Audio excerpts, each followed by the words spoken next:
I think, as I said since this morning, different perspectives on the subject of ethics. We have had the educational perspective, the police perspective and reporting, and now we will have the pleasure of listening to someone I consider personally to be a guru in the concept of ethics. I know him personally because he's my director, I work with him. We have put in place the corporate governance structure in the company, everything that goes with it. So the fact that we're working with him makes me say that, and he's like taking it as his personal mission, going around. He's working with MCB consulting services all the way through Africa and all these countries and trying to bring up transparency, accountability, and all these things. So ladies and gentlemen, join me in welcoming Michel Félix, CEO of MCB Consulting Services. My objective is to share with you a practical experience of the application of ethics, and maybe I also want to be as disruptive as possible this afternoon, so bear with me on this one. Right, so to start, I need to start with the classical bit, some definition. The origin of the word ethics is a Greek word, ethos, meaning character. It's a social science dealing with concepts such as right or wrong, moral or immoral, good or bad. And it's also, from an employer's perspective, the principles, the values, the ideals optimizing a society and or a company.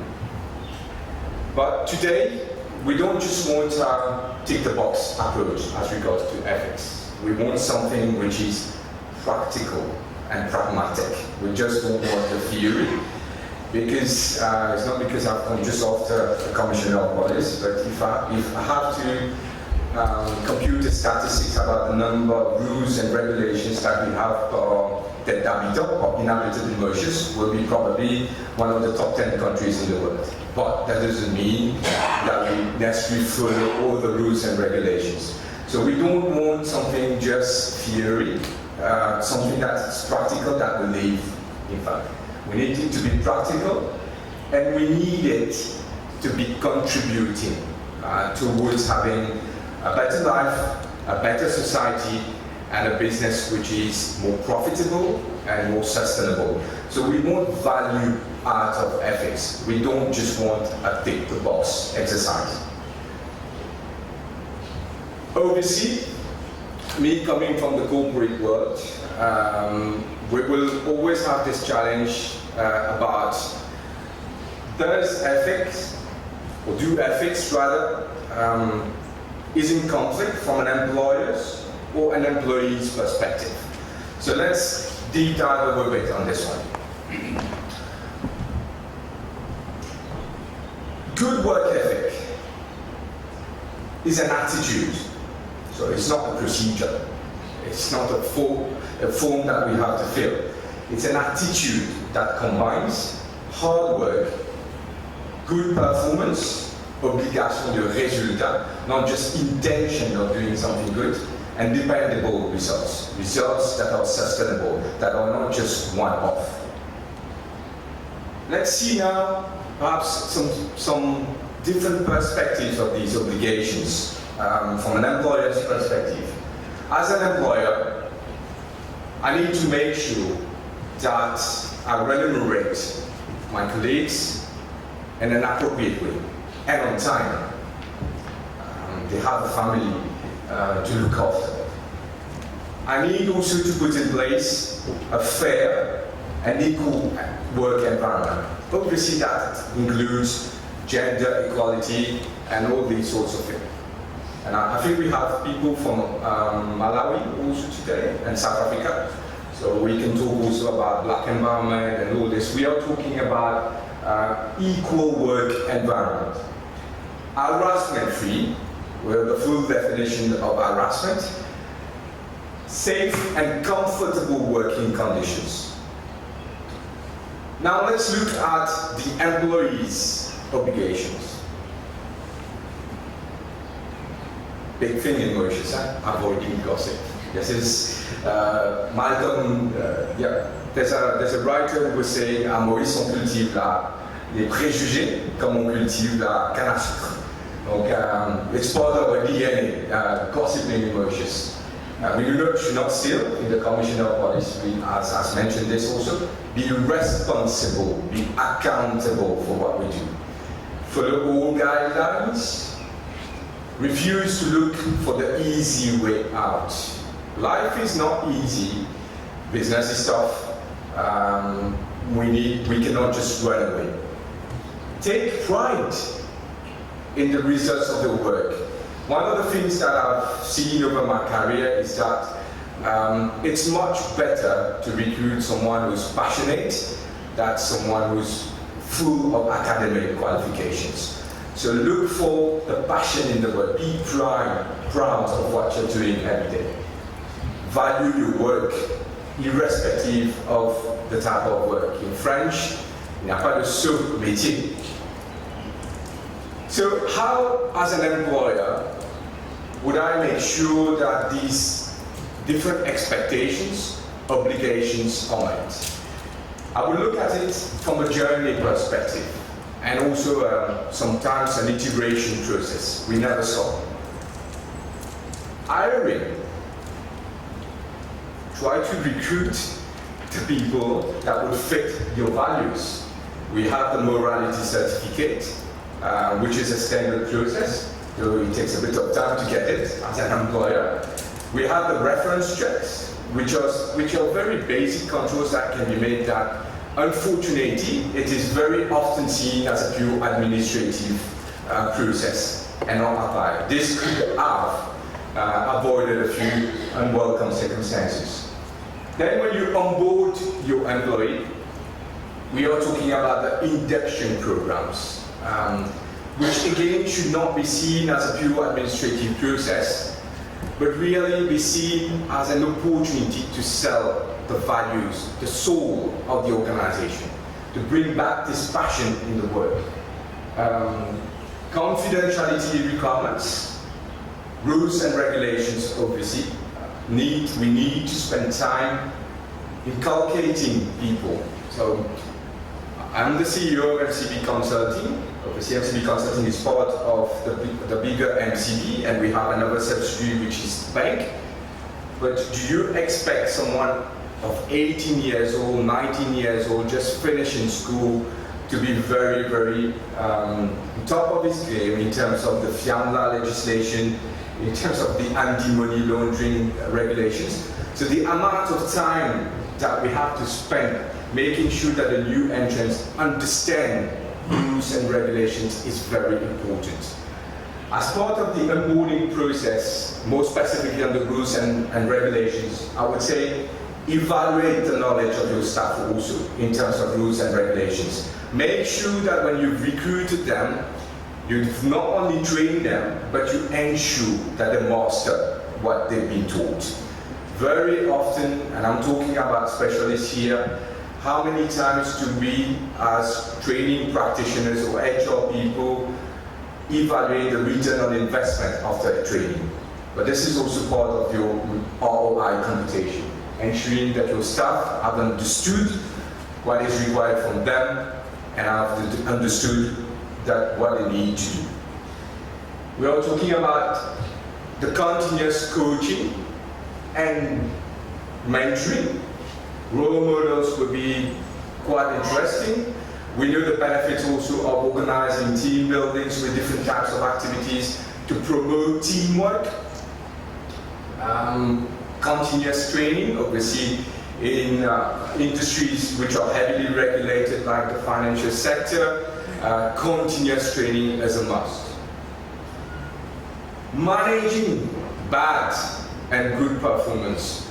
We are traditionally very good at focusing on good performance, rewarding the best of the class. But what about the bad ones? The ones, gatasos, those who will be spoiling the whole culture of the organization. It's easy not to deal with them because we don't want to deal with difficult situations. But at the same time, this is very important. Your good performers will be the ones will be your alumni, the ones who will be your ambassadors, but the bad performance will be the ones spoiling your brand. So look after also the bad performance. I would also want to mention that your performance criteria should not just be financial. You should not, but should be encompassing a series of factors, including teamwork and team spirit. Offboarding, obviously, in line with the bad performance management, you might have to take some difficult decisions about getting rid of people. You need to do it, but do it in a classy way. But even those who are leaving the organization, the grass might be greener elsewhere. They could be your alumni, talking positively about the previous employer and what the previous employer has been doing for them. So think about this, managing expectations and instilling the right culture as a journey for you as an employer. So if you look at the employer's expectations, what are we requiring from the employee? Professionalism, good work habits, positive attitude. If you have someone coming to work, when you say good morning, it's good morning. If a policeman say, stop me on the street for a fine, even if it is for a fine, good morning, this is something that you've not done well, it makes you feel different. So you expect a positive attitude. I often say to my colleagues, and at MCB Consulting, we've got 70% of millennials working at MCB Consulting. So they are more used to saying good morning via WhatsApp, on Facebook or LinkedIn, right? But this is something we try to mention to them. If you go to a client, if me, as your colleague, you cannot say good morning, what would you be doing at a client? So these are the things that need to be taught, perhaps retaught. We've lost track of these basic principles. And that's also part of ethics. Resourcefulness, being able to do different things. Life changes, nothing is constant except change. So you expect your employees also to adapt himself or herself to the changes, obviously with the appropriate training and coaching. Learner-friendly, link with it. Now let's look at what the employees might be expecting. Obviously, better remuneration. Clearly the case, right? But also enjoying enhanced working conditions. This is a new trend, looking for flexi time, working from home. I'm not too sure that working from home really works in Mauritius because we are not too disciplined. So working from home, striking the right balance, the work-life balance. So some call it work-life integration rather than balance. Accessing professional and personal development opportunities. It's not just about how I grew up the ladder as quickly as possible. It's also about how do I grow as a professional. Even if I'm moving laterally within the hierarchy, I am gaining additional experience that might make me a better professional. And that is particular from the millennials, working for an organization with a sense of purpose, an organization that makes a difference to the society. So if you look at these different things, if an employee was having very good working conditions, a gym in the office, showers to be able to take shower after the gym, being able to work flexi time, being assessed in fact in terms of performance, not necessarily in terms of number of hours he clocks in the office, provided also the specificities of the industry. If this particular employee was having an appropriate work-life integration, was given appropriate professional training and personal career development, would it not impact positively on his attitude? would it not de facto improve the professionalism of this person and the productivity of this person? Would not that also entail that this guy is resourceful and learner-friendly? So is there really a conflict in fine between what the employee expects and what the employer expects? I don't really think so. I think we are aligned, except that we are looking at things from a different perspective. If I take this bottle of water, well, it's standard, but if I ask you to look at the bottle of water from this angle, you will be able to read what's there, but you don't know what is written at the back. Yet, it's the same bottle. Ethics, different angles, but in fine, we all want the same thing. We want to be better remunerated, but an employer will be remunerating better an employee who's performing very well, who's bringing a lot of money or customers to his company. A small case study that I want to share with you, MCB Consulting. Yes, we are part of MCB Group. We are not part of the banking operations. We were, 5 years ago, a business unit in charge within MCB Group to implement strategically important projects within the group. So we spin off this business unit 5 years ago to become an international consulting company. The world map that you see is the number of countries we've been working over the last 5 years. 35 different countries in the last 5 years. And you can see extremes. Canada, Panama, New Caledonia, 22 different countries in Africa, and Palestine. Mr. Trump might not be too happy, but we have 15% of our turnover in Palestine. Some will say, you've been able to do this because you have the name of MCB. Do you think that one of our clients in Palestine knew about MCB? Certainly not. The bank in Canada has got more than 12 million customers. Did they know about MCB before? No way, right? We work a lot in Malawi, by the way. We've got 3 clients in Malawi. And most of them did not know at all about MCB before.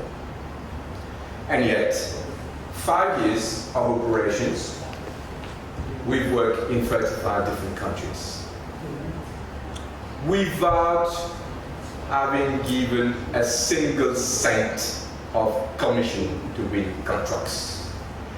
The consulting world is a ruthless world where commissions, les dessous de table, is nearly the norm. We have not given 1 single cent. We have not invited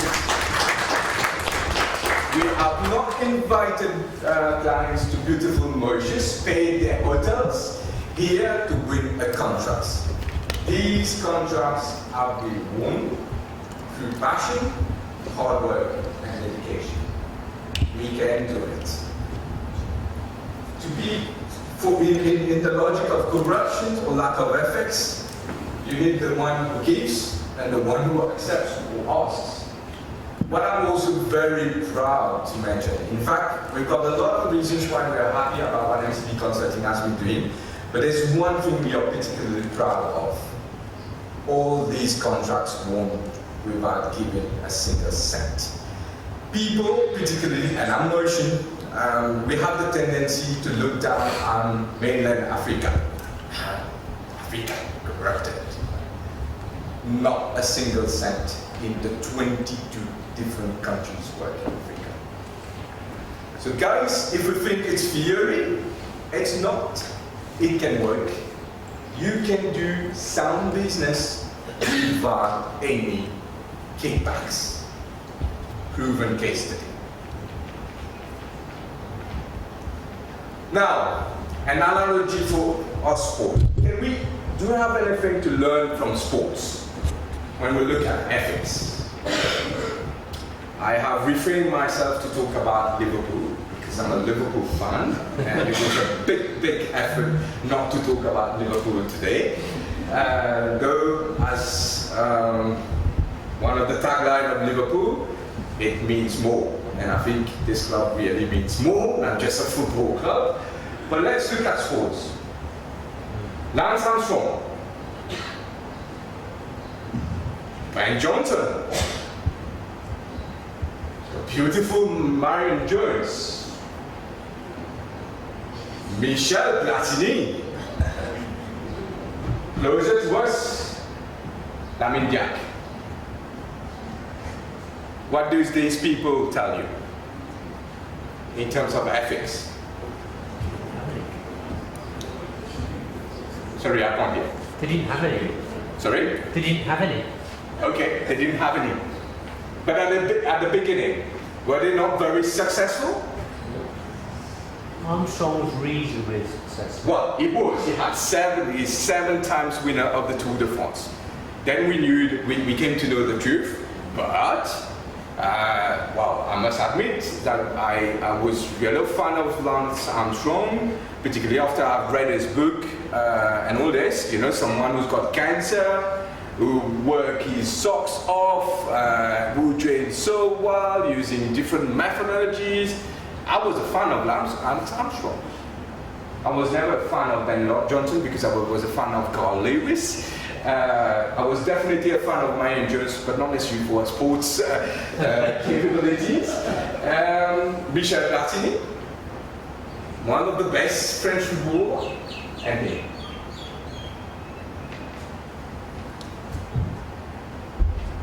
You can be successful for a while, but it will not be sustainable if you cheat.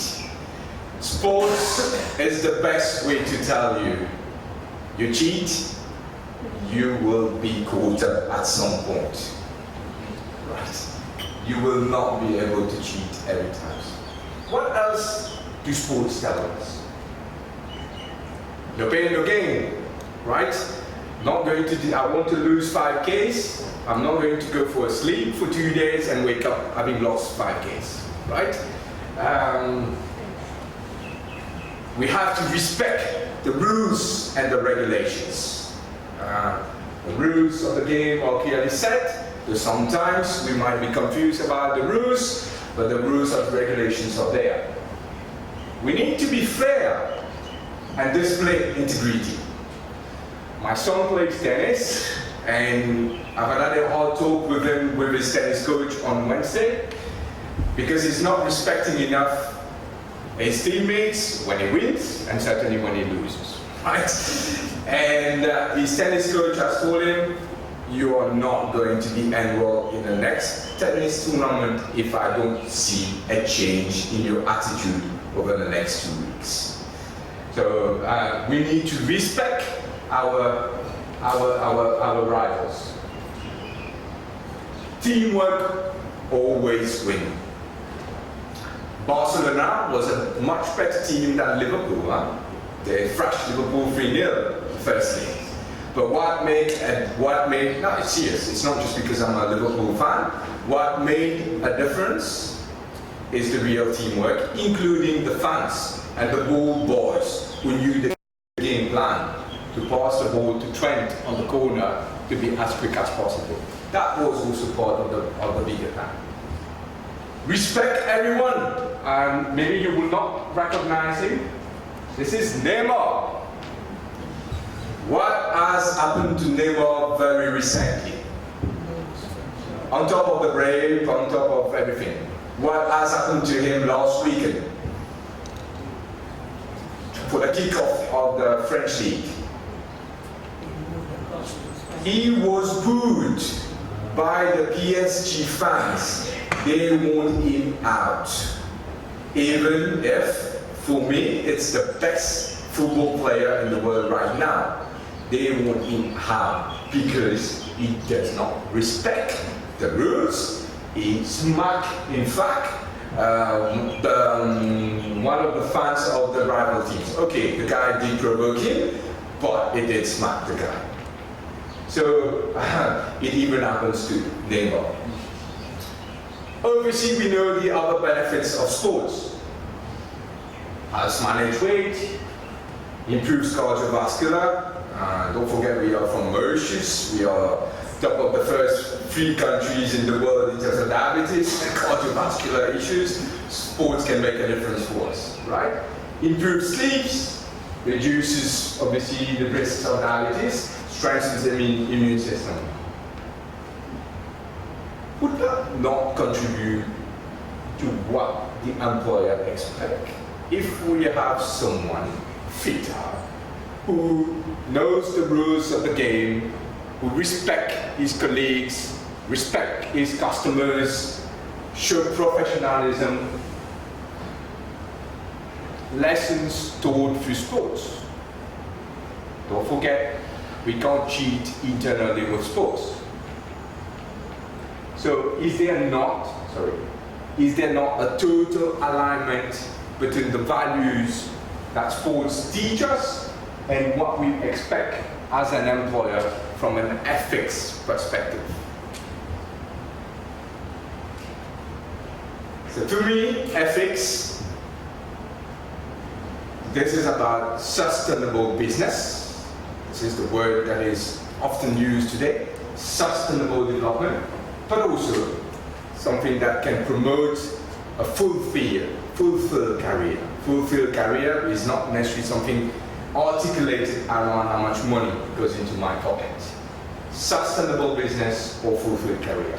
But it cannot be a box-ticking exercise.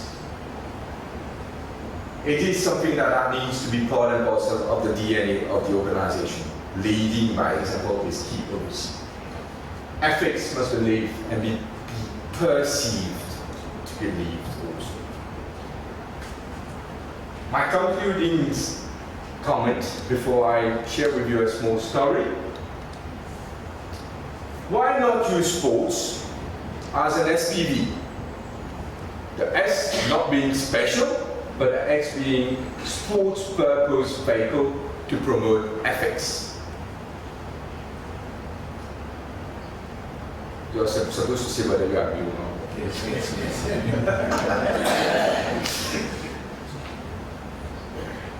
I've not yet copyrighted this sports purpose vehicle, so you can use it. Right. My last contribution to this seminar. Obviously, you know what it is, an eagle. Do you know the story of the eagle?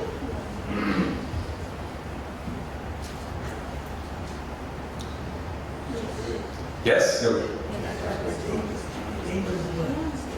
It's a bird. It's a bird, definitely. A big one, a beautiful one, a very powerful one. Yes? What else? Sorry? They have very sharp eyes.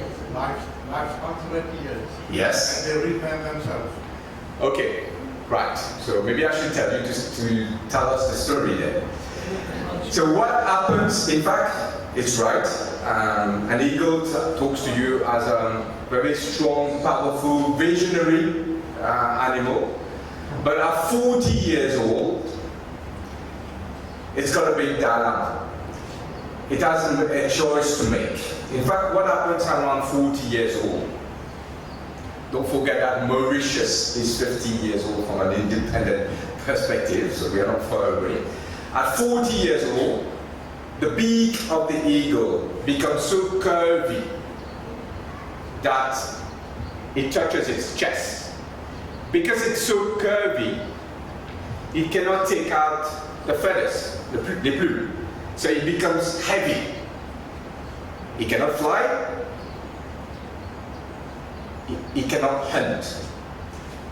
Because the beak is so curvy, it cannot take out the claws.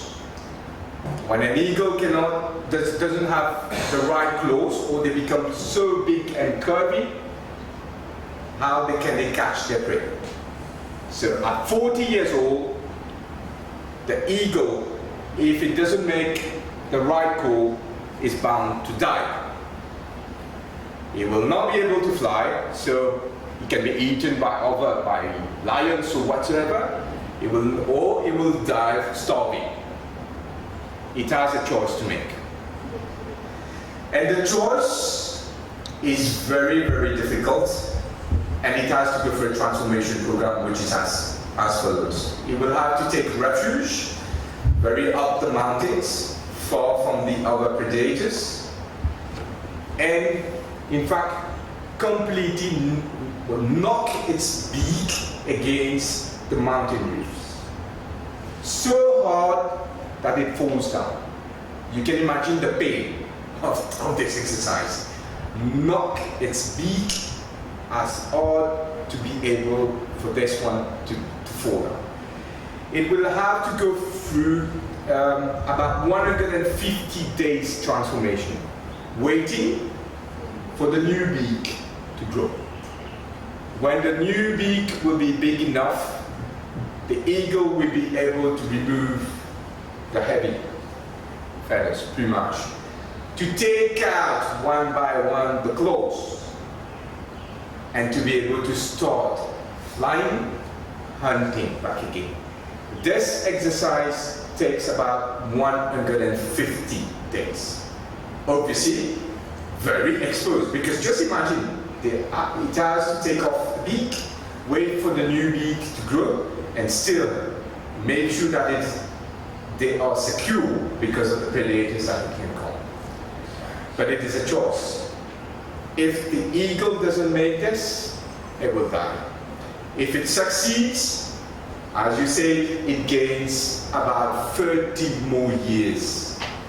So my question, or my plea to my beloved Mauritius, after 50 years of independence, do we want to go through a transformation program and to make ethics really part and parcel of the values of our society, for the betterment of the society, the betterment of our people, and the betterment of our companies?